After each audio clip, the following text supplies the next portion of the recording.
Hello everybody, it's Infomania channel carrying a lots of interesting facts you may want to know about world.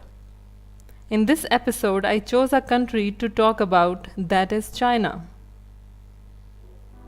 When we think of China, such words come to our mind: the largest, the longest, and the highest. For example, world's highest range of mountains, Himalayas, are in China. China has one of the world's largest deserts. China also has some of the world's longest rivers.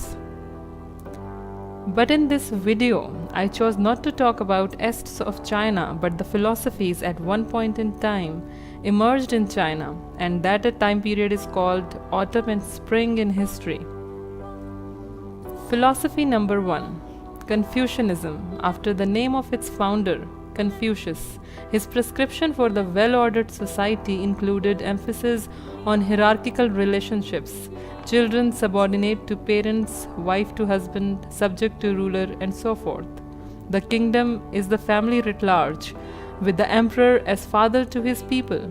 His ideal was the multi-generational family living together under the same roof, with its members paying respect to their common ancestors. But the foreigners misleadingly take this practice as ancestor worship. Confucius was also strongly pro-agriculture and anti-commerce. He believed in graded love. His notion of law was similarly hierarchical, with different rules for different classes of people.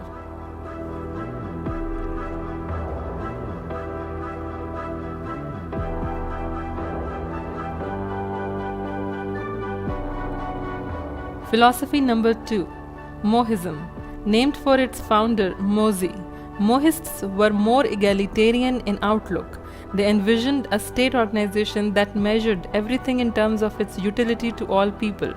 They called for simplicity and frugality on the part of all people. Universal love, by which they meant equal regard for all other human beings, was also a central tenet, and one in sharp contrast with the Confucian outlook. Laws were to apply equally to all people. Philosophy number 3. Taoism. Taoists believed that a well-ordered society must be in harmony with the way. They hold that nature dictates all, and that the way to order life is to do nothing contrary to nature.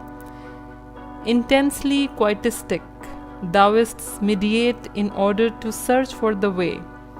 An often quoted Taoist slogan advises that the best form of action is inaction. A Taoist ruler would accomplish everything by doing nothing.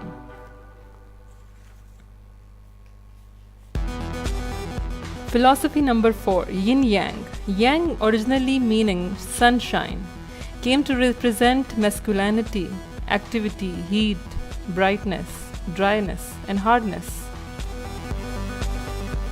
whereas yin was associated with the moon, femininity, passivity, cold, darkness, and softness. The interaction of these two primary principles was believed to produce all the phenomena of universe. Both are complementary, so that when one extreme is reached, the other principle begins to assert itself. If you like the video, please subscribe, keep connected, and stay educated. See you next time.